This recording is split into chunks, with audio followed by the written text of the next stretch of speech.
We're covering 7 most disturbing true Alaskan missing people stories, and these cases will seriously mess with your head. We're talking about hunters who knew the wilderness, delivery drivers on routine jobs, fishermen who'd worked those waters for years, normal people doing normal things. But then they disappeared.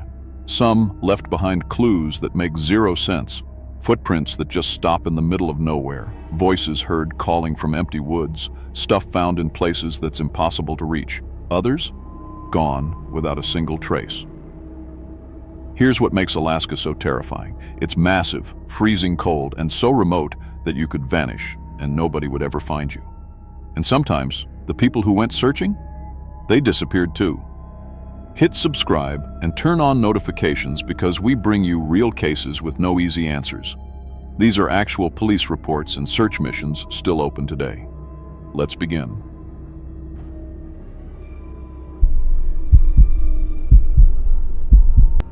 My name is Tom Richardson, and I've been working security for 12 years. Started right after high school, got my guard license, and worked my way up from shopping malls to office buildings to industrial sites. I've handled everything from drunk teenagers to break-ins to medical emergencies. I thought I'd seen it all. But what happened during my shift on November 8, 2023, at the Prudhoe Bay oil storage facility in Alaska changed everything I thought I knew about being alone on the job. Some things out there can copy your voice perfectly, and they're hungry for something more than just your attention. I'd been working at the facility for 8 months when this happened. Prudhoe Bay is about as isolated as you can get in America. The nearest real town is Fairbanks, over 400 miles south. During winter, we run a skeleton crew, just 4 people total. There's Bob Martinez, the supervisor who's been up here for 15 years. Steve Collins, our mechanic who keeps the pumps and generators running. Maria Santos, our cook who also handles basic medical stuff. And me, the night security guard. The facility stores crude oil in massive tanks before it gets pumped south through the pipeline. My job is pretty simple. Patrol the perimeter every hour, check all the gates and fences, monitor the camera feeds and radio in any problems. The place is surrounded by 8-foot chain link topped with razor wire. Motion sensors cover the main areas. Cameras watch every entrance and most of the tank farm. During the day, there's usually a dozen workers around. But at night, it's just us 4. November 8th started normal enough. I came on shift at 10 p.m., got briefed by the day guard, and started my first patrol. The temperature was around -20, which is pretty typical for November up here. I had my heavy parka, insulated boots, and my duty belt with radio, flashlight, and keys. Shazas, the northern lights were dancing across the sky, which always makes the night shifts a little less boring. The facility covers about 50 acres, 6 main storage tanks, each one 3 stories tall and holding millions of gallons of oil. Pump houses, control buildings, the main office where the crew hangs out, and a workshop where Steve fixes things. Everything's connected by gravel roads and metal walkways. It takes me about 30 minutes to do a full perimeter check.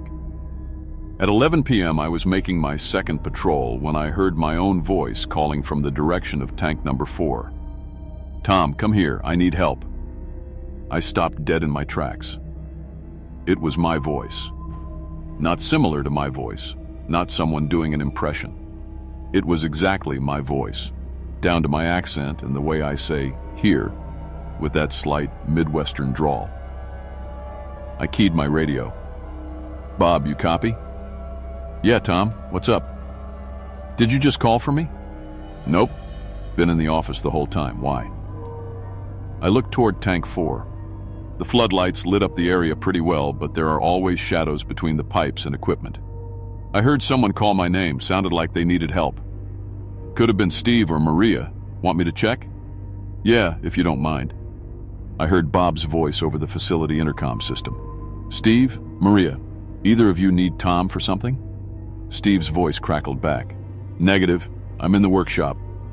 Maria answered from the kitchen. "I'm good here, thanks." Bob came back on my radio. "Nobody called for you, man. Maybe the wind played tricks." But I knew what I heard. I walked over to tank 4 anyway, shining my flashlight around the base, checking behind the valve assemblies and pump connections. Nothing. No footprints in the snow except mine from earlier patrols. I tried to shake it off. Isolation does weird things to your mind sometimes. I've worked plenty of solo night shifts. Your brain starts making up sounds and voices when it's too quiet for too long. At midnight, I was checking the main gate when I heard Bob's voice from outside the fence. "Tom, I'm hurt. Unlock the gate." This time I knew something was wrong. I could see Bob through the office window, sitting at his desk, coffee cup in hand. But the voice was coming from about 20 feet to my left, just outside the fence line. "Tom, please, I fell and twisted my ankle. Let me in." I grabbed my radio with shaking hands. "Bob, are you in the office right now?" "Yeah, why?" "Stay exactly where you are. Don't move." I looked at the office window. Bob was looking back at me, phone to his ear. But the voice outside kept talking. "Tom, what's wrong? Just open the gate." The voice was perfect. Bob's slight Puerto Rican accent, the way he always sounds a little tired during night shifts. Even his breathing pattern was right. I shined my flashlight toward the voice. Nothing. Just empty tundra and blowing snow. "Bob," I radioed, "someone's out here copying your voice." There was a long pause. "What do you mean copying?" "I mean something's talking to me in your exact voice, but you're inside." "Tom, are you feeling okay?" I understood why he'd ask. It sounded crazy, but I knew what I was hearing. At 1 a.m., Maria's voice started calling from the kitchen area. "Tom, emergency in here. I need help right now." But when I checked the security monitor, Maria was in the break room, reading a book and drinking tea. I could see her clear as day on camera 3. The voice kept calling, "Tom, someone's hurt. Please come quick." I keyed my radio. "Maria, you copy?" "Yes, Tom, what's wrong?" "Are you in the break room?" "Yes, reading, why?" "Something's using your voice. It's calling for help from the kitchen, but I can see you on camera." Maria's voice came back shaky. "Tom, what are you talking about?" I called all 3 of them to the main office. We sat around Bob's desk, and I told them everything. Bob looked at the security monitors, checking all camera angles. Steve suggested maybe it was radio interference, signals bouncing off the atmosphere. Maria thought maybe I was having some kind of breakdown from isolation. But we agreed on one thing. I wouldn't respond to any voice commands unless I could see the person on camera first. At 2 a.m., Bob's voice came over my radio, ordering me to check the outer perimeter beyond the fence. "Tom, I need you to walk the pipeline access road. Motion sensors picked up something big." I checked the security monitor. Bob was asleep in his office chair. I keyed my radio. "Bob, wake up." Bob stirred and looked at the camera. "What's wrong?" "Something just used your voice to order me outside the fence." Bob sat up straight. "I've been asleep for 20 minutes. That's when I stopped responding to voices entirely. Radio communication only, and only after visual confirmation on cameras. At 3 a.m., things got worse. I was monitoring the cameras when I saw myself walking the perimeter outside. Same parka, same walk, same flashlight technique. I watched my own reflection perform my security duties while I sat frozen in the guard station. The thing that looked like me was doing everything right. Checking gates, shining the light into corners, following my exact patrol route. It even paused at the spots where I always pause, like the broken concrete near Tank 2, where I always step carefully. At 4 a.m., my duplicate approached the main building. On camera, it looked exactly like me. Same face, same height, same everything. It knocked on the door. I locked myself out, it said in my voice. "Can someone let me in?" Steve started getting up to unlock the door. I grabbed his arm. "That's not me. I'm right here." Steve looked confused. Through the window, we could see my double standing at the door, looking cold and frustrated. It had my mannerisms, my way of shifting weight from foot to foot when I'm impatient. But when I looked close at the monitor, I noticed something wrong with its eyes. They reflected the camera's infrared light like an animal's eyes do. Little white dots in the darkness. "Look at its eyes on camera," I whispered to the others. We all stared at the monitor. The eyes definitely had that unnatural shine. Through the window, I watched my double's face change when it realized we weren't going to let it in. The expression shifted from frustration to something else. Something angry, and predatory. For just a second, its face seemed to melt slightly around the edges, like wax getting warm. At 6 a.m., the day shift arrived. 2 trucks pulled up to the main gate. Jake and Tommy, the morning security team, got out and saw my duplicate still standing by the building. They also saw me through the window. Jake radioed in, Bob, we've got 2 Toms out here." The workers gathered outside, looking back and forth between the me inside and the me outside. Both versions looked identical. Both had the same voice, same memories when they asked questions. "What's your wife's name?" Jake asked. "Sarah," both versions answered. "Where'd you grow up?" "Omaha, Nebraska," we both said. "What's your badge number?" "S4471, both of us replied. The crew was getting nervous. Some thought it was a prank, others were freaking out. But I knew something the duplicate didn't. Sarah isn't my wife. She's my ex-girlfriend from 3 years ago. My wife's name is Jessica. I'd deliberately given wrong answers to test if the thing could read my mind. "Ask me about my wife's cooking," I called out. Jake asked both versions. "What's Tom's wife's best dish?" "Sarah makes great lasagna," the duplicate answered confidently. "My wife, Jessica, burns everything she touches, but her mom's pot roast recipe is amazing," I said. The duplicate's face went blank for a moment. Then it smiled, but the smile was wrong. Too wide, too long. "You got me," it said in my voice. Then its face started melting. The skin became loose and waxy.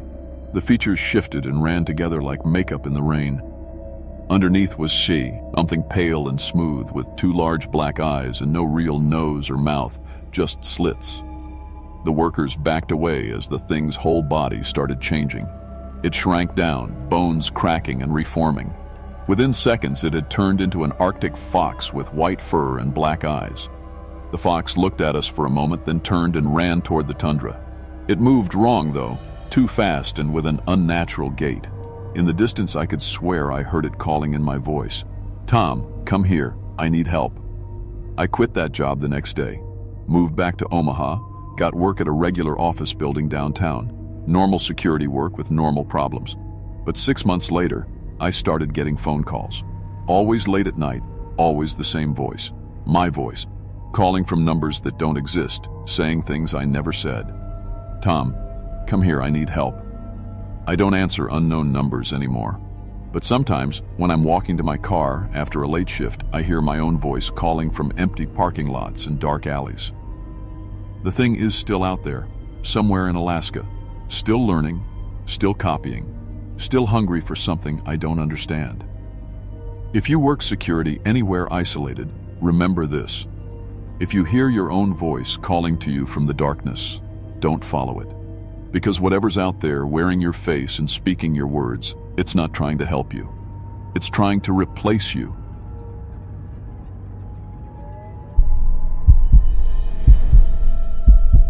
My name is Marcus Chen, and I've been delivering food for 3 years now.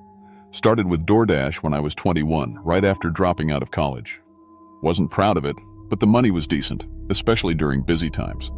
I knew every street in Nome, every shortcut, every house that tips well.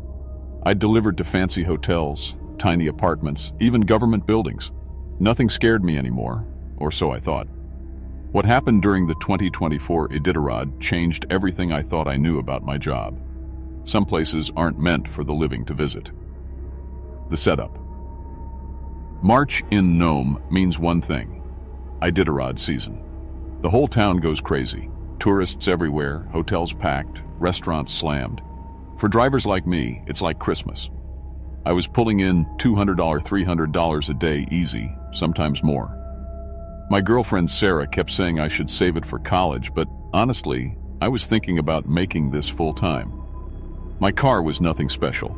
A beat-up 2018 Honda Civic with 180,000 miles on it.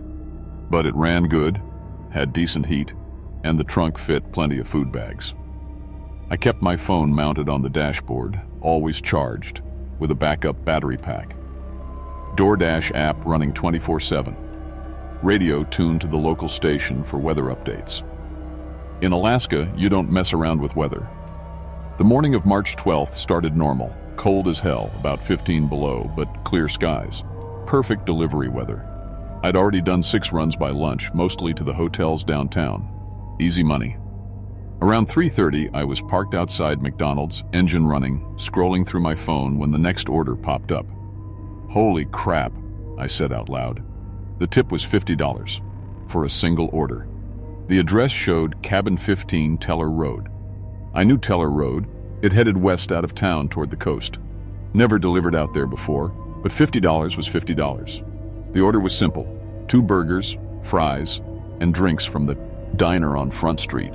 Total cost maybe $25. Someone was really hungry or really generous. I accepted the order and headed to the diner.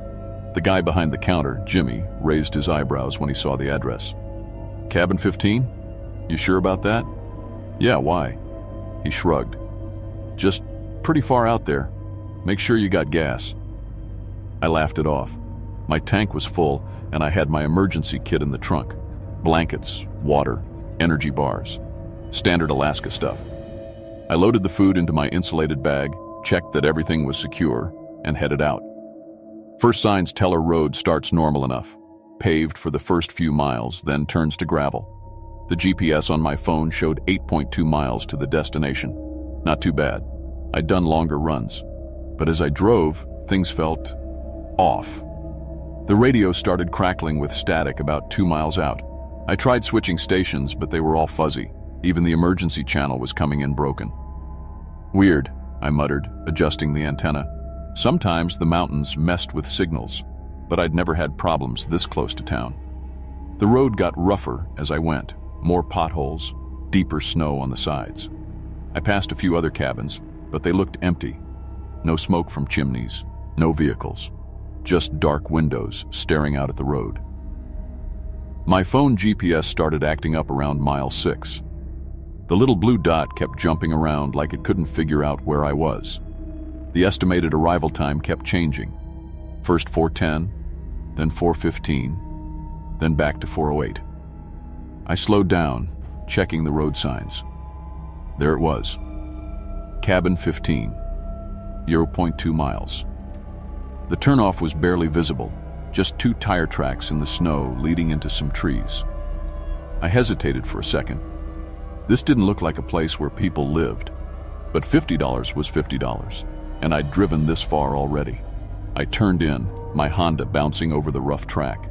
The trees closed in on both sides, making it darker even though it was only 4:15 in the afternoon. My headlights cut through the shadows, showing more snow, more trees, and finally, a cabin. It was small, maybe 20 by 30 feet, with a metal roof and dark wood siding. No lights in the windows, no smoke from the chimney, no car in the driveway. The place looked abandoned. I parked in front, engine running, and checked my phone. The GPS showed I was at the right spot. The DoorDash app was asking me to confirm delivery. But something was wrong, really wrong. There were no footprints in the snow leading to the cabin. None. The snow was fresh from last night's storm and nobody had walked through it, but someone had ordered food. Someone with a working phone. Escalation. I sat in my car for a full minute, debating what to do. The food was getting cold. The customer was probably waiting. But every instinct I had was screaming to turn around and drive back to town. Finally, I grabbed the food bag and got out. The silence hit me immediately. No wind, no birds, no sound at all except my footsteps crunching in the snow. Even the usual noise from my engine seemed muffled. I walked up to the front porch, which was covered but not cleared of snow. That should have been my first real clue. If someone lived here, they'd have cleared the porch. But I was focused on the delivery, on getting my $50 and getting out. I knocked on the door. No answer. Knocked again, louder. Nothing. "Hello?" I called out. "DoorDash delivery?" Silence. I tried the door handle, locked. I walked around to the side windows and peered in. Empty rooms, no furniture, no people, dust on everything. This place hadn't been lived in for years. Back on the porch, I pulled out my phone to call the customer. No signal, 0 bars. That was impossible. I'd had 3 bars just a few minutes ago on the road. I looked at my DoorDash app. It was showing the delivery as confirmed, marked delivered at 4:15 p.m. But I hadn't marked it delivered. The app had done it automatically. That's when I noticed something that made my blood freeze. There were boot prints on the porch, fresh ones, leading from the steps to the front door. But I hadn't seen anyone. And these prints were bigger than mine. I backed away from the door, food bag still in my hands. This was getting too weird. I needed to get back to my car and figure out what was going on. But when I turned around, my car wasn't where I'd left it. It was about 50 feet away, still running, driver's door wide open. I could see my phone mount on the dashboard, my coffee in the cup holder. Everything exactly as I'd left it, except the car had moved, or I had. I looked back at the cabin, same porch, same door. But somehow, I was standing in a different spot than where I'd started. My hands started shaking. This wasn't possible. Cars don't move by themselves. People don't get disoriented walking 20 feet. I walked back to my Honda, checking over my shoulder every few steps. Got in, locked the doors, cranked the heat. My phone showed 4:20 p.m. I'd been here less than 10 minutes, but it felt like hours. I put the car in reverse and started backing out. That's when I saw him. A man was standing on the porch where I'd just been. Tall, wearing a delivery uniform. He was holding a food bag. He was placing money on the porch railing, neat and organized, just like any normal delivery. The problem was, the man looked exactly like me. The climax. I slammed on the brakes, staring at the figure on the porch. Same height, same build, same jacket. Even the same Honda Civic was parked where mine had been a minute ago, but mine was right here, under me, engine running. The other me, or whatever it was, finished the delivery and walked back toward the car. He moved wrong, though, too smooth, like he was gliding instead of walking. And when he turned to look in my direction, his face was blank. No expression, no recognition, just empty eyes. I fumbled for my phone to take a picture, but the screen was black. Dead, completely drained even though it had been at 80% when I arrived. The thing that looked like me got into the other car and drove away, disappearing into the trees. I sat there for another minute trying to process what I'd just seen. Then I looked back at the porch. The food was there. The money was there, arranged in neat bills beside a receipt. But there was something else. A note, handwritten. "Thank you for the delivery. We've been waiting." I didn't get out to read it closer. I put my car in reverse and got the hell out of there. The drive back felt wrong from the start. The road seemed longer. The trees looked different. My radio was still static, but sometimes I could hear voices in the white noise. Familiar voices. Sarah's voice. My mom's voice. Calling my name. I drove faster, but the speedometer wasn't working right. It showed 35 mph, then 60, then 15, then 90, all while I kept the same pressure on the gas pedal. Finally, after what felt like an hour, I saw the lights of Nome ahead. Real lights, real buildings, real life. I drove straight to the police station. The aftermath fell. Officer Bradley listened to my story without interrupting. When I finished, he was quiet for a long time. "Son," he said finally, "you're not the first person to tell me about Cabin 15. He pulled out a file folder. Inside were reports going back 8 years, different delivery drivers, different dates, but always the same story. Orders to Cabin 15, impossible deliveries, people seeing things that couldn't be there. "What is that place, Baz?" I asked. "We're not sure. Been abandoned since 2011. Owner died in a car accident on Teller Road. But every March, during Iditarod week, we get calls about it." He showed me photos from other incidents. Cars found running, doors open, drivers gone. But in my case, I'd made it back. Most didn't. "You're lucky," Bradley said. "Most folks who take orders to Cabin 15 don't come back to tell about it." He advised me to stay away from Teller Road for the rest of the month. Said the state was considering putting up barriers, making the area off-limits during Iditarod season. I never delivered food again. Quit DoorDash that night. Found a job at the hardware store. Indoor work, normal customers, no GPS required. But sometimes, late at night, I get text messages from unknown numbers, usually just coordinates, always the same coordinates. Cabin 15, Teller Road. And sometimes, when I'm driving around town, I see another Honda Civic that looks just like mine. Same dents, same bumper stickers. But when I try to get closer, it turns down a street that doesn't exist, disappearing into parts of Nome I've never seen before. I still live in Nome, still have the same phone number, but I never accept deliveries to addresses I don't recognize. And I never, ever drive west on Teller Road. Some jobs aren't worth any amount of money, some places aren't meant for the living, and some deliveries should never be completed.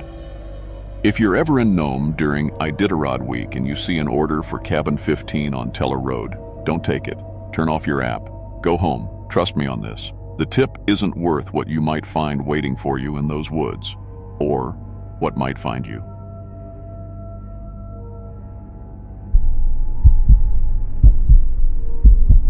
My name is Robert Chen, and I've been driving school buses in Utqiagvik, Alaska for 12 years. That's longer than most people last up here. The cold gets to you, and the darkness in winter can drive you crazy. But I love this job. I know every road, every trail, every safe spot to pull over when the weather turns bad. The kids depend on me to get them home safe, and I've never let them down, not once. But what happened on October 5th, 2023, changed everything I thought I knew about the ground beneath my wheels. I learned that sometimes the earth itself can become your enemy. October in Utqiagvik is beautiful if you can handle the cold. The northern lights start showing up more often, painting the sky in green and purple waves that dance across the darkness. It's the kind of sight that brings tourists from all over the world. That's how I make extra money during the school year, taking groups out to see the aurora. My old Bluebird school bus might not look fancy, but it's got four-wheel drive and can handle the rough terrain better than those expensive tour vans. The group that night was 8 people from California. They'd paid good money to see the lights from the best viewing spot I knew, a small hill about 10 miles outside town. I'd been taking people there for 5 years. The ground was always solid, even in spring when everything else turned to mud. It was the perfect place to park and wait for the show to start. October 5th was supposed to be perfect for aurora viewing. The weather service said clear skies and strong solar activity. My passengers were excited, talking about their cameras and how they'd never seen the northern lights before. I felt good about the trip. These were the kind of nights that made extra money and helped pay for my daughter's college fund. I picked everyone up at 8:30 p.m. from their hotel. The group was friendly. 2 married couple, Liz in their 50s, a young photographer, and 3 college friends. They were dressed warm and had expensive camera equipment. The photographer, Jake, had even brought a tripod that cost more than I make in a month. The drive out was normal. My headlights cut through the darkness, showing the familiar road that I could drive with my eyes closed. The bus heater was working fine, keeping everyone comfortable. We talked about the best places to see the lights and how long they might last. I told them my usual stories about the biggest aurora displays I'd ever seen. At 9 p.m., I pulled into the viewing area and parked on the flat section of ground where I always stopped. Everyone got out to stretch and set up their cameras.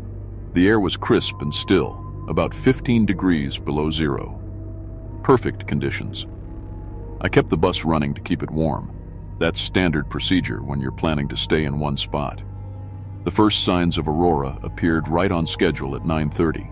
Faint green ribbons started dancing across the northern sky. My passengers got excited, adjusting their cameras and taking test shots. Jake was already snapping photos, his camera flash lighting up the ground around us every few seconds. That's when I first heard it. A soft cracking sound coming from somewhere under the bus. It was quiet, like ice breaking on a pond, but deeper. I'd heard permafrost shifting before. It happens when the temperature changes fast. Usually it's nothing to worry about. The ground in Alaska is always settling and shifting. I figured it was just the permafrost adjusting to the weight of the bus. At 10 p.m., the real show started. Brilliant green and purple lights exploded across the entire sky, moving and dancing like living things. My passengers were cheering and taking pictures as fast as their cameras could shoot. It was one of the best displays I'd seen all year. Everyone was having the time of their lives. Then I heard a much louder crack. The bus tilted slightly to the left, just a few degrees, but enough that I felt it in my seat. The engine was still running fine, but something was wrong with the ground underneath us. "Everyone back on the bus," I called out. "We need to move to a different spot." My passengers started packing up their equipment, but they were taking their time. They didn't understand the urgency. To them, it was just a minor adjustment. They'd paid for 2 hours of aurora viewing, and the show was just getting good. Jake was the closest to the bus when it happened. As he stepped onto the bottom step, the ground under his feet just disappeared. 1 second he was there, the next second he was falling into a black hole that opened up like a hungry mouth. His scream echoed from 20 feet down. Then Sarah, one of the college girls, tried to run toward the bus. The earth gave way beneath her feet too. She fell right after Jake, her voice joining his in the darkness below. I grabbed my radio to call for help, but as I looked around I could see more cracks spreading across the ground like a spider web. The permafrost wasn't just shifting, it was collapsing. Years of warming temperatures had created huge empty spaces underground, and now they were all caving in at once. The remaining 6 passengers scrambled onto the bus, but we were trapped. Behind us, the road we'd driven in on had collapsed into a deep trench. In front of us, more holes were opening up every minute. We were sitting on a small island of ground that was getting smaller and smaller. "What's happening?" asked one of the wives, her voice shaking. "Climate change," I said, though I could barely believe it myself. "The permafrost is melting from underneath. It's creating cavities that can't support weight anymore." Tom, one of the husbands, had a satellite phone. He managed to get through to the Coast Guard and explained our situation. I could hear the rescue coordinator asking for our exact location. Tom read off the GPS coordinates from his phone screen. At 11 p.m., our small island of stable ground finally gave way. The bus tilted forward and slid into a crater that opened up right under our front wheels. We fell 30 feet, the bus crashing down nose first with a sound like thunder. The impact threw everyone forward, but the old Bluebird was built tough. The frame held together, and somehow we all survived. But now we were at the bottom of a deep hole, and more earth kept falling down on top of us. The aurora was still dancing overhead, but we could barely see it through the opening that was getting smaller every minute. I found an air pocket near the back of the bus where we could all breathe. The heater was still working, thank God, so we weren't freezing. But I could see that our space was shrinking as more dirt and rocks fell from above. Tom's satellite phone still had signal.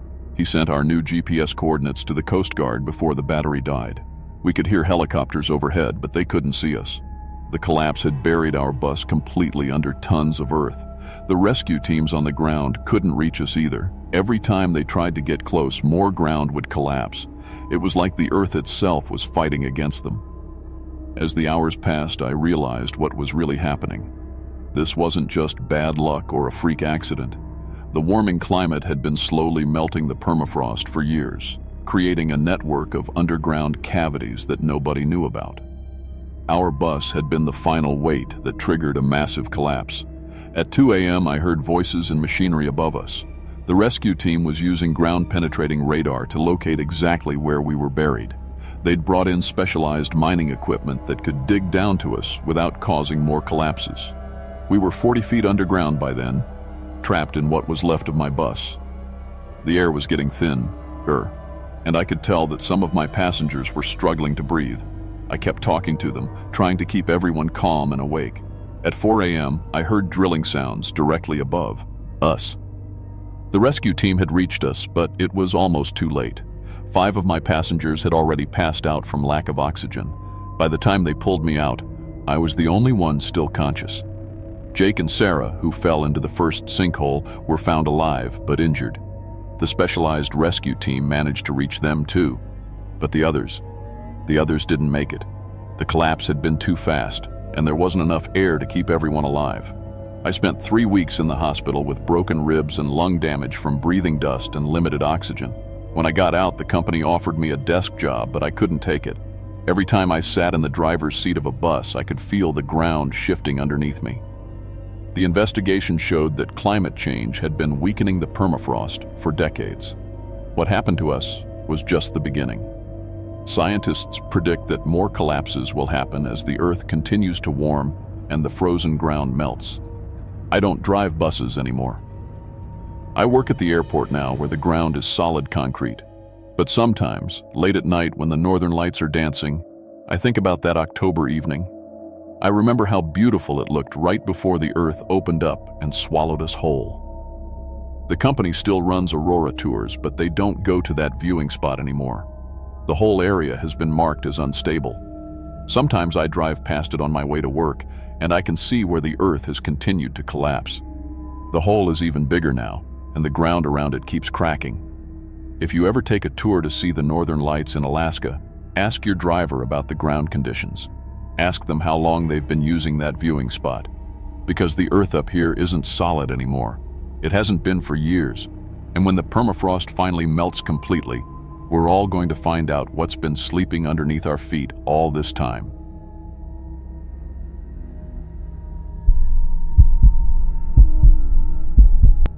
My name is Jake Morrison, and I've been working construction for 11 years. Started right after high school, learning the trade from my uncle who ran a small crew in Anchorage.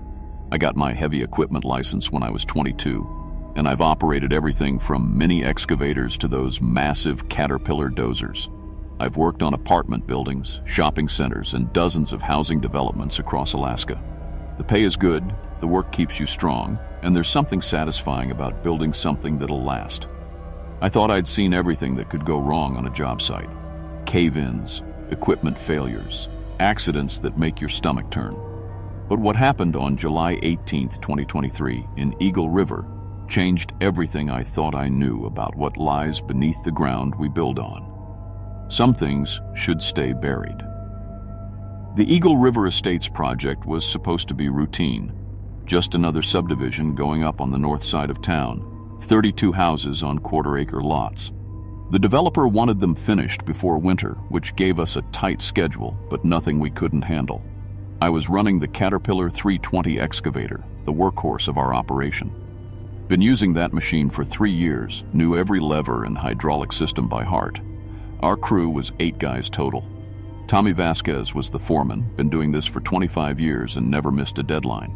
We had 2 other equipment operators, 3 laborers, a surveyor, and me. The routine was always the same. Mark the lot boundaries, clear any vegetation, then start digging foundations. Each house needed a basement dug 8 feet deep, perfectly square, with concrete footings poured exactly to spec. The soil in Eagle River is usually pretty standard for Alaska, mostly glacial till mixed with some clay, decent drainage, easy to work with. We'd started the project 2 weeks early, and already finished 12 lots without any problems. The weather was perfect that week, sunny and 70 degrees, which is about as good as it gets in Alaska during summer. Lot 15 was positioned right in the middle of the development, same size and layout as all the others. When I fired up the Cat that morning, everything felt normal. Engine ran smooth, hydraulics responsive, tracks gripping the ground just right. I'd been operating heavy machinery long enough to feel when something was off, and that morning, everything seemed perfect. Tommy gave me the signal to start digging at exactly 8 a.m. That's when I first noticed something weird. The bucket went into the ground easier than it should have. Way easier. On the other lots, I had to really work to break through the packed earth, especially that first few feet. But on Lot 15, the bucket sank in like I was digging through loose sand. I figured maybe there'd been some kind of drainage issue, or maybe the city had done some utility work years ago and backfilled with softer material. Happens sometimes.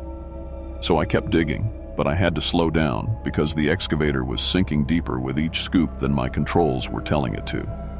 By 10 a.m., I was only 4 feet down, but something was definitely wrong. The dirt coming up looked normal enough, brown soil mixed with some rocks and roots. But the way it felt through the machine was all wrong. It was like the ground had already been dug up before, like I was just re-excavating an old hole. Tommy came over around noon to check my progress. "You're behind schedule, Jake. What's the holdup?" "Something's not right with this dirt," I told him. "It's too soft. Feels like it's already been worked." He grabbed a handful of the soil I'd pulled up and examined it. "Looks normal to me. Maybe there's an old septic system or something. Keep digging, but go slow. Last thing we need is to hit a gas line that's not on the maps." That's when I should have stopped. Should have insisted we call the city engineers first, or at least use the ground-penetrating radar. But we were behind schedule, and Tommy was right. The dirt looked completely normal. It was just the feel of it that was wrong. I kept digging. By 2 p.m., I was down about 7.5 feet when it happened. The bucket broke through into empty space. I felt it immediately. That sickening drop when your equipment suddenly has nothing supporting it. The entire front end of the excavator lurched forward and down, and for a second I thought the whole machine was going to tip into whatever hole I'd just opened up. I killed the engine and sat there for a moment, heart pounding. In 11 years of construction work, I'd never broken through into a void that big. Small pockets, sure. Old tree roots, maybe a buried septic tank. But this felt massive. Tommy came running over when he saw me shut down. "What happened?" "Hit some kind of cavity?" I called down to him. "Big one." He climbed up to the cab to look. Down in the foundation hole, you could see where my bucket had punched through. There was a dark opening, maybe 3 feet across, and cold air was rising out of it. Not just cool air, actually cold, like it was coming from deep underground. "Get your flashlight," Tommy said. "Let's see what we're dealing with." I always kept a heavy-duty mag light in the cab, one of those police-issue ones with the Sirius beam. I climbed down into the foundation and shined the light into the hole my bucket had made. What I saw didn't make sense. It wasn't a septic tank or a storm drain. It was a tunnel, a perfectly round tunnel, maybe 6 feet across, with smooth walls that looked almost polished. The beam of my flashlight disappeared into darkness in both directions. "That's not on any of the utility maps," Tommy muttered. He'd been doing construction in Anchorage for decades and knew every pipe and cable that ran under the city. "This isn't supposed to exist."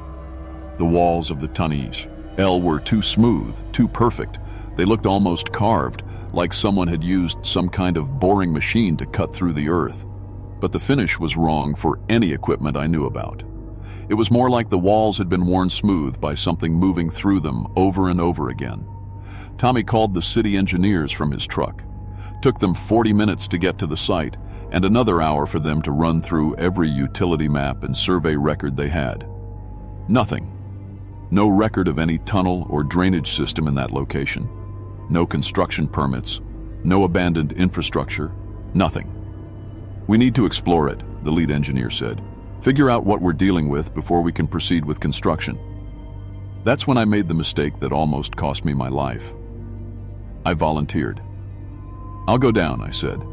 "I'm the smallest guy on the crew, and I've got experience with confined spaces." It was true. I'd taken the confined space training required for some of the industrial jobs. I knew how to use safety harnesses, breathing equipment, emergency communication, and honestly, I was curious. In 11 years of digging holes, I'd never seen anything like this tunnel. Tommy wasn't happy about it, but the engineers needed someone to go down and assess the situation before they could make any decisions about the construction project. We rigged up a safety rope system, gave me a radio headset, and I strapped a small video camera to my hard hat. 15 minutes max, Tommy said as I clipped into the harness. "You see anything dangerous, you come right back up." I lowered myself through the hole into the tunnel. The temperature drop hit me immediately. It had to be at least 20 degrees cooler down there. My breath was fogging in the beam of my flashlight, and the cold seemed to be coming from deeper in the tunnel system. The tunnel was exactly as smooth as it had looked from above. When I ran my hand along the wall, it felt almost slippery, like it had been polished with oil or wax. But there was no smell, no obvious signs of what had made it so smooth. I started walking east, playing out the safety rope behind me. The tunnel ran straight for about 100 feet, then curved slightly to the north. My footsteps echoed strangely, like the sound was being absorbed by the walls. That's when I noticed the scratches. At first, I thought they were just natural wear marks from whatever had smoothed the tunnel walls. But when I got my flashlight closer, I could see they were too regular, too deliberate. They looked like claw marks, deep gouges in the stone, running parallel to each other in sets of 3 or 4. Each mark was about an inch deep and maybe 8 inches long. Whatever had made them was big, bigger than any animal I knew about. I called Tommy on the radio. "You getting this video feed?" "Yeah, we can see it. What do you think made those marks?" "I don't know, but it was something with serious claws." I kept walking, following the tunnel as it curved and branched. The scratch marks got more frequent the deeper I went, and some of them looked fresh, recent, like whatever had made them was still using this tunnel system. That's when I found the first bone. It was just a small piece, maybe 2 inches long, white and clean. I almost walked past it before my brain registered what I was looking at. Human finger bone. I stopped and played my flashlight around more carefully. There were more pieces scattered along the tunnel floor. Rib fragments, pieces of skull, what looked like part of a femur. All of them picked clean, with no tissue or clothing remaining. "Tommy, we've got a problem down here." "What kind of problem?" "Human remains, lots of them." The radio crackled with static for a moment before Tommy's voice came back. "Are you sure?" I was sure. I'd seen enough hunting accidents and construction site fatalities to recognize human bones. And there were a lot of them. More than could come from just one or 2 people. I followed the tunnel for another 50 feet until it opened into a larger chamber. When I played my flashlight around the space, I had to fight to keep from throwing up. The chamber was huge, maybe 30 feet across and 15 feet high, and the floor was covered with bones, hundreds of them. Skulls, rib cages, arm and leg bones, all jumbled together like they'd been dragged there and dumped. I started backing toward the tunnel entrance, but that's when I heard it. Scratching sounds, coming from one of the other tunnel entrances across the chamber. Slow, deliberate scratching, like something with claws was moving across stone. The sounds were getting closer. I turned off my flashlight and tried to move quietly back toward my safety rope, but the scratching sounds changed direction. Whatever was making them had heard me. I keyed my radio and whispered, "Tommy, something's down here. Something's coming toward me. Get out of there. Now." I turned my flashlight back on and started moving as fast as I could through the tunnel. But I could hear something big following behind me. Not footsteps. More like a wet, sliding sound, like something without legs was pulling itself along the tunnel floor. The sound was getting closer. Much closer. I reached the rope and started climbing, but when I looked back down the tunnel, I saw something that made my blood freeze. There was a creature in the tunnel behind me, something huge and pale, maybe 12 feet long, moving like a massive worm or slug. It had no eyes that I could see, but it was definitely following my scent or heat signature. The front end of the thing reared up when my flashlight hit it, and I could see rows of teeth arranged in a perfect circle around what looked like a mouth. The teeth were sharp and curved inward, designed for gripping and tearing. I scrambled up the rope as fast as I could, but the creature was moving faster than something that size should have been able to. By the time I reached the surface, I could hear it directly below the opening. Tommy and the other guys hauled me out of the hole, and we all backed away from the opening. For a few seconds, we could hear scratching and scraping sounds coming from down in the tunnel, like the creature was trying to figure out how to follow me up. Then everything went quiet. I was covered in some kind of slime that must have come from the creature. It was clear and sticky, and it was starting to burn my skin through my work clothes. Tommy drove me to the hospital while the others called the police and the state wildlife department. The slime turned out to be some kind of acid. Not strong enough to kill me, but it burned through my work shirt and left permanent scars on my arms and chest. The doctors said it was probably digestive fluid, like what you'd find in a stomach. The police investigation found the remains of 23 people in the tunnel system. All of them had been missing persons from Anchorage over the past 5 years. The tunnels connected to the storm drain system with openings under sewer grates throughout the city. The creature had been hunting people for years, pulling them down through storm drains and dragging them back to its lair to feed. The city sealed all the tunnel entrances they could find and posted warnings throughout the storm drain system. But they never found the creature. I couldn't go back to construction work after that. The nerve damage from the acid burns made it too painful to operate heavy machinery for more than a few minutes at a time. I work in a hardware store now, and I live in a second-floor apartment with no basement. Sometimes, late at night, I hear scratching sounds under buildings. Other people hear them too. There are posts about it on local Facebook groups and neighborhood watch forums. The city says it's just settling foundations or small animals in the crawl spaces. But I know better. That thing is still down there, and it's still hunting. If you're ever in Anchorage and you hear scratching sounds coming from under the ground, don't investigate. Just walk away. Some things should stay buried.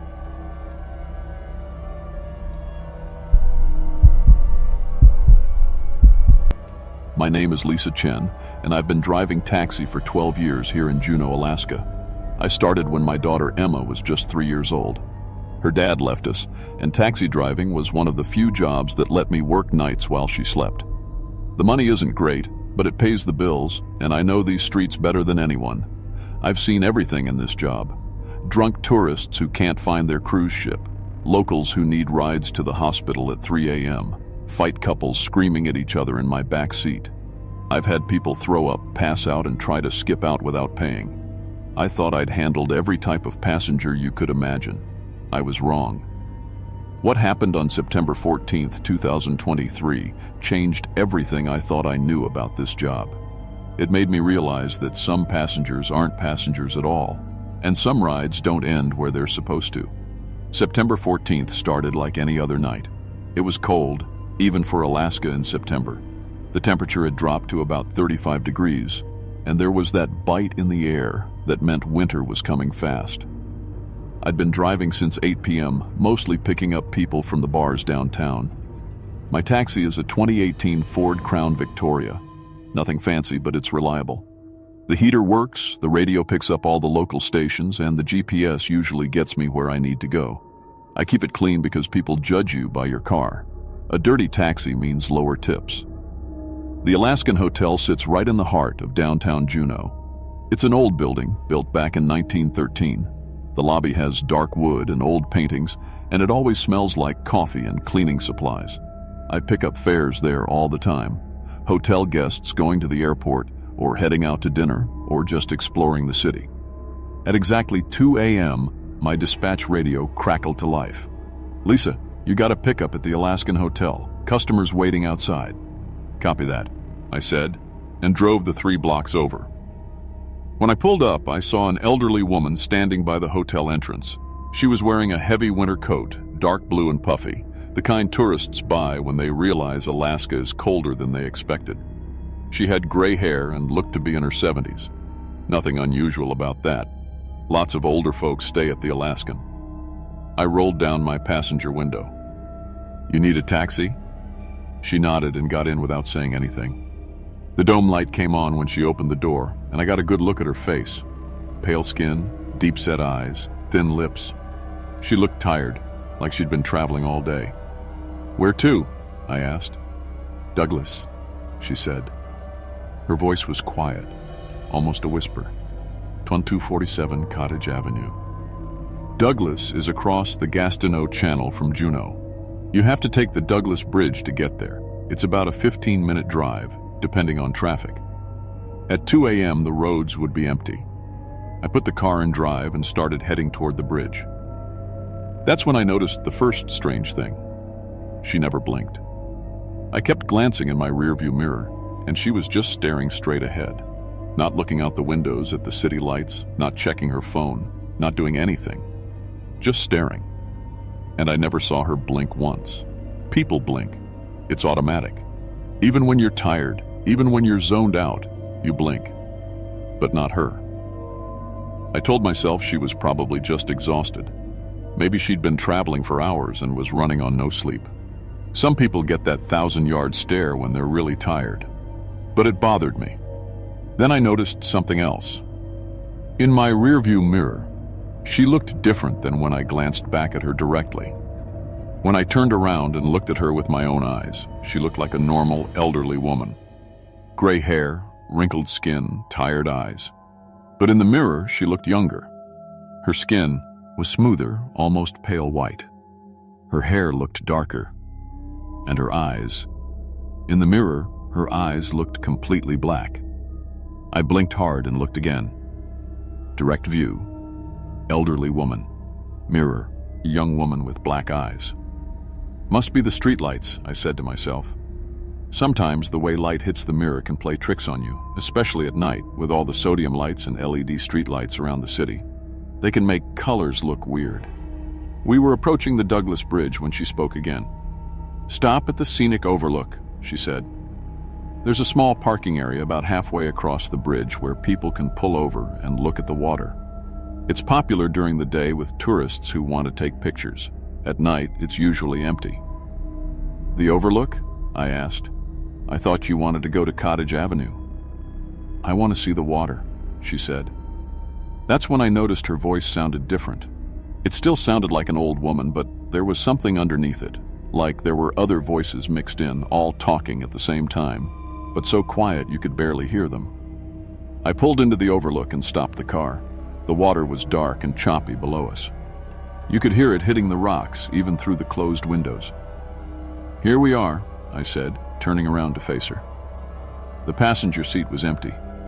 I stared at the empty seat for a full 10 seconds, thinking I was losing my mind. The door hadn't opened. I would have heard it, and the dome light would have come on. The windows were all closed and locked, but she was gone. I got out and checked the entire car. I looked under the seats, in the trunk, everywhere. No one. But on the passenger seat, folded neatly, was her coat. I picked it up and immediately dropped it. The coat was freezing cold, like it had been sitting in a freezer for hours, and it smelled terrible. Like fish that had been left out in the sun for days. Rotting fish and something else I couldn't identify. Something sour and wrong. I grabbed the coat with a towel from my emergency kit and threw it in the trunk. I had to get out of there. I drove straight to 1247 Cottage Avenue in Douglas. When I got there, I found an empty lot. No house, no building, nothing. Just weeds and a for sale sign that looked like it had been there for years. By 3 a.m., I was sitting in the police station trying to explain what had happened. The desk sergeant, Officer Rodriguez, listened patiently while I told him about the disappearing passenger. "Sounds like an elderly person with dementia," he said. "They wander off sometimes, get confused about where they are. She probably got out when you weren't looking and is walking around somewhere." I tried to explain that the doors never opened, but he just nodded and took down my report. Standard missing person protocol. They'd keep an eye out for an elderly woman walking around at night. I went home and tried to sleep, but I couldn't stop thinking about that voice. Those multiple voices all mixed together. And the way she looked different in the mirror. The next night, September 15th, I was back at work. I needed the money, and I figured whatever happened was just one of those weird things that sometimes occur in this job. At 2:15 a.m., my radio crackled again. "Lisa, pick up at the Alaskan Hotel." My blood went cold. Did they request me specifically? "Nope, you're just the closest unit." I drove to the hotel hoping it would be a normal passenger, a drunk tourist or a business traveler heading to the airport. But there she was, standing in the exact same spot, same coat, same posture, same everything. This time, I watched her carefully as she got in. In the rear-view mirror, I could see her reflection getting into the car. But when I looked directly at her, I realized something horrible. She had no reflection at all. The mirror showed empty space where she should be sitting. I gripped the steering wheel tighter. "Where to?" "Take me to the water again," she said, eyed in that multi-voice tone. Up close, I could see her skin looked wrong. It was too smooth, too perfect, like it was made of rubber or plastic stretched over something else. And her eyes weren't focusing on anything. They were just staring ahead at nothing. "No," I said.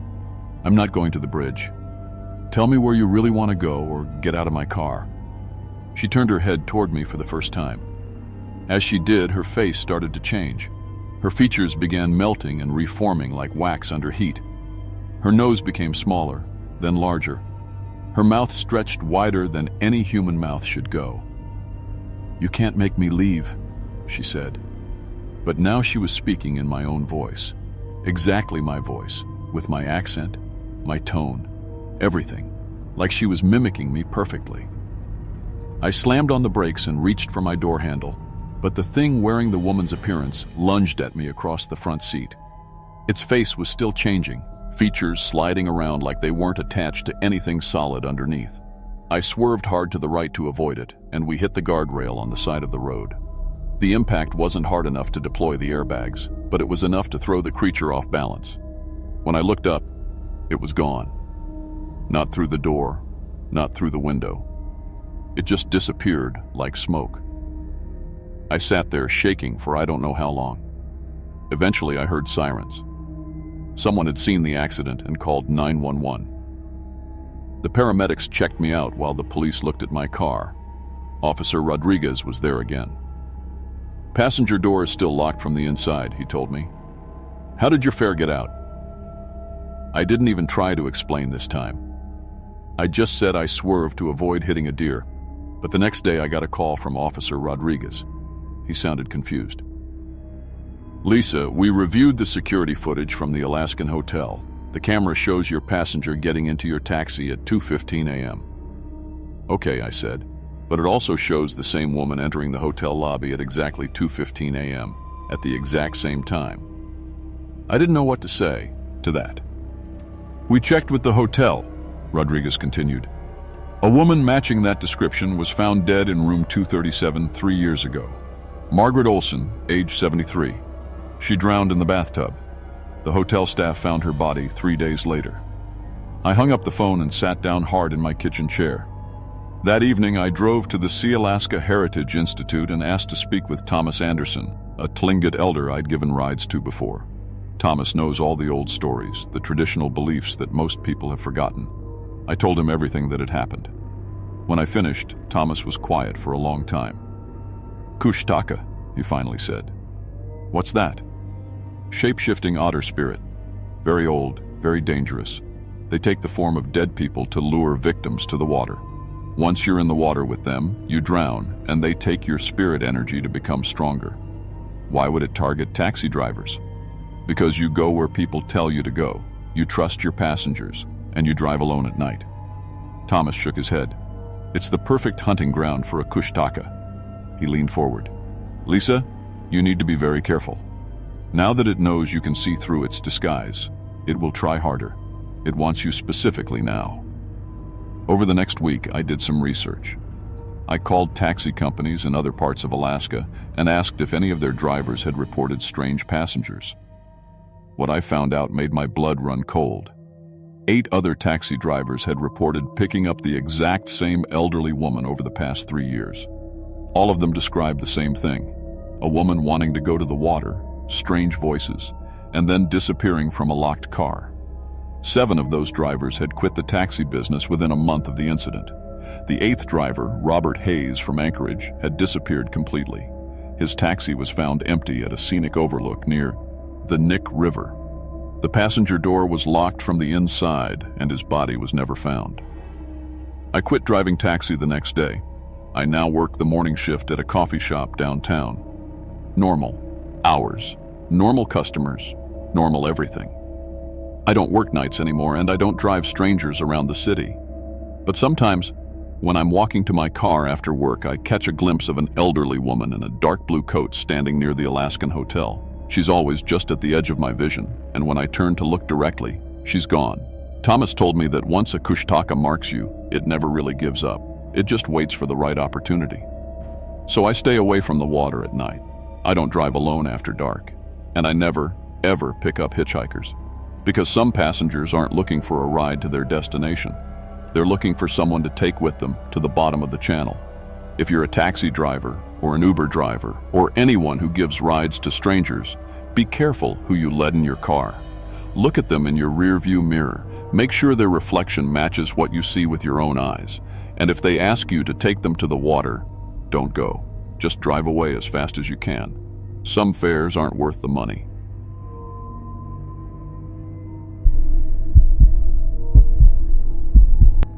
My name is David Chen, and I've been delivering mail for the United States Postal Service for 8 years. I started right after college in Seattle, then moved up to Alaska 3 years ago when my wife got a job at the hospital in Ketchikan. It's a good job, steady pay, decent benefits, and I like being outside instead of stuck in an office all day. I've handled everything from angry dogs to blocked roads to packages that weigh more than I do. I thought I'd seen it all. But what happened in late May 2023 on my rural delivery route changed everything I thought I knew about my job. Something was watching me from those forests, something that shouldn't exist. Ketchikan sits on the southern tip of Alaska, surrounded by thick forests and mountains. My route covers the rural areas outside town, mostly logging roads that snake through the wilderness to reach isolated cabins and houses.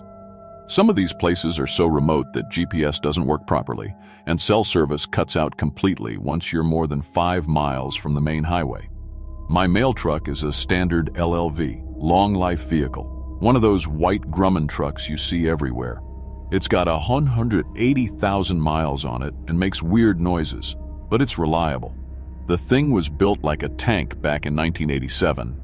I carry the usual gear: mail bags, packages, a handheld scanner for tracking deliveries, bear spray, required in Alaska, and a first aid kit. The route takes about 6 hours to complete on a normal day. Most of my customers are great people. Retired folks, families who wanted to get away from city life, some writers and artists who like the quiet. Then there are the true off-grid types who barely tolerate having mail service at all. They only get deliveries twice a week because their roads are so rough. Pine Ridge Road is the farthest point on my route, about 40 minutes from town on a winding dirt road that follows an old logging trail. Only 3 houses out there, all spread at least a mile apart. The Hendersons live in the first house, the Kowalskis in the second, and old Mr. Garrett lives alone at the very end. His place is so isolated that I'm usually the only person he sees all week. The weather in May was typical for southeast Alaska: rainy, muddy, and cool. The trees were just starting to get their full summer leaves, making the forest thick and dark. Perfect conditions for something to hide in the shadows and watch you without being seen. May 22nd started like any normal Tuesday. I grabbed my coffee at the post office, loaded up the truck, and headed out around 9 a.m. The Henderson house was my first stop on Pine Ridge Road. Mrs. Henderson had a package from her daughter in California, and I always enjoyed chatting with her for a few minutes. I parked next to their mailbox and got out to grab the package from the back. That's when I noticed the footprints in the mud beside the road. They were huge, at least 18 inches long and shaped like human feet, but way bigger than any person I'd ever seen. The prints were deep too, like whatever made them was incredibly heavy. I knelt down to get a better look. They were definitely bare feet. You could see the outline of toes and everything, but they were massive. I wear size 11 boots, and these prints made my feet look tiny. The weird thing was how clear they were. It had rained the night before, so the mud was soft and perfect for showing details. Mrs. Henderson came out to get her mail and saw me looking at the tracks. "Oh, those," she said with a laugh. "Tom thinks it's some of the logging crew boys playing pranks. You know how they get when they're bored." Tom was her husband, retired from the Forest Service. I stood up and brushed the mud off my knee. "Pretty elaborate prank," I said. "These look real," she shrugged. "Kids these days have too much time on their hands. Probably made some kind of fake feet to mess with people." I delivered her package and got back in my truck, but I couldn't stop thinking about those prints. The spacing between them suggested something walking upright, but the stride was way longer than a normal person's, and the depth meant whatever made them had to weigh at least 300 pounds. The next day, Wednesday, I found more tracks. This time they were at the Kowalski place, right next to their mailbox. Same huge footprints, same impossible depth in the mud. But these ones were different. They led from the tree line straight to the mailbox, then back into the forest. Mr. Kowalski wasn't home, so I couldn't ask him about it. But I took pictures with my phone this time. When I got back to the post office, I showed them to my supervisor, Janet. "Probably just some local kids messing around," she said, barely glancing at the photos. "You know how people get about mail carriers. They think we're easy targets for pranks. But I'd been doing this job for 8 years. I knew what prank footprints looked like. These were different. The weight distribution was wrong for fake feet, and the toe marks showed real grip in the mud. Something had actually stood there. Thursday brought more tracks, this time at Mr. Garrett's place at the end of Pine Ridge Road. But these prints weren't just by the mailbox, they circled his entire property. I followed them partway around his cabin and counted at least 20 separate footprints in a rough circle about 50 feet from his house. Mr. Garrett was working in his garden when I delivered his Social Security check. He's in his 70s, lived alone since his wife died 5 years ago. Sharp as a tack, though. "You see those tracks?" I asked him. He looked up from his tomato plants. "Been seeing them for 3 days now. Appears every morning after you leave. Whatever it is knows your schedule." That sent a chill down my spine. "You think it's following my route?" "Son, I've lived in these woods for 30 years. I know what every animal around here sounds like and what their tracks look like. This ain't no animal I ever seen, and it's definitely watching you." Friday, May 25th was when everything changed. I was making my delivery to the Henderson place when I saw it. I just put their mail in the box and was walking back to my truck when movement in the tree line caught my eye. Something tall was standing about 60 feet away, partially hidden behind a massive pine tree. At first I thought it was a person, maybe one of the loggers Mrs. Henderson mentioned. But as my eyes adjusted, I realized how wrong I was. The thing was huge, at least 9 feet tall and covered in dark brown hair or fur. It had a human-like shape, but everything was wrong. The proportions were off, the shoulders too broad, the arms too long. And it was watching me. When I turned to look directly at it, the creature stepped sideways behind the tree and vanished. Just like that. I stood there staring at the tree line for a full minute, but it was gone. The forest was completely silent. No birds, no squirrels, nothing. Just me and the sound of my own heartbeat. I got back in my truck with shaky hands and drove to the next house. My scanner beeped with a message from the post office asking for my location update, but I could barely focus enough to respond. I kept checking my mirrors, looking for any sign of movement in the trees. When I got back to the post office that afternoon, I reported the sighting to Janet. She listened politely, then suggested it might have been a bear standing on its hind legs. Black bears do that sometimes when they're curious about something. But I'd seen plenty of bears in Alaska. This wasn't a bear. Bears don't watch you with obvious intelligence, and they don't step carefully behind trees to avoid being seen.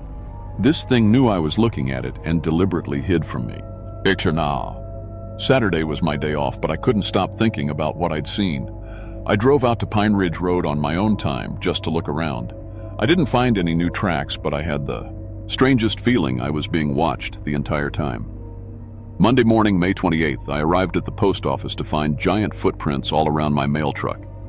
The thing had been there during the night, circling my vehicle like it was studying it. The prints went all the way around the truck twice, then led off toward the tree line behind the building. Janet was already there when I showed her the tracks. This time she couldn't dismiss them as easily.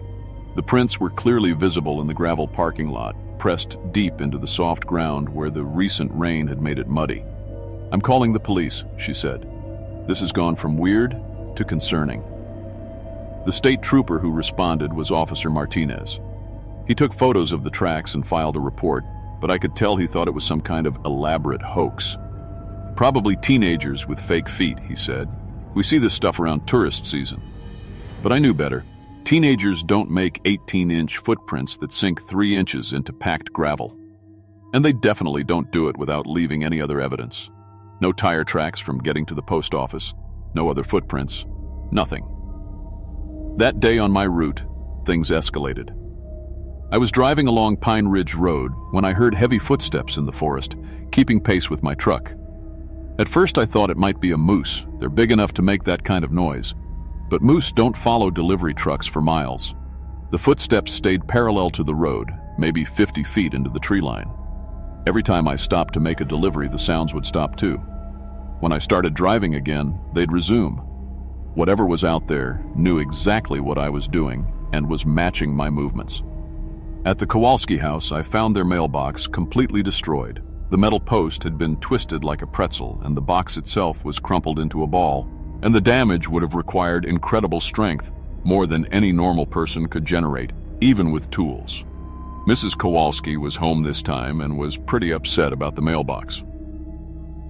"It was fine yesterday evening when I got the newspaper," she said. "This happened overnight." I looked around the property and found those massive footprints everywhere. Around the destroyed mailbox, leading to and from the tree line, even right up to the house windows. Whatever had done this had spent time studying the property. Tuesday brought new problems.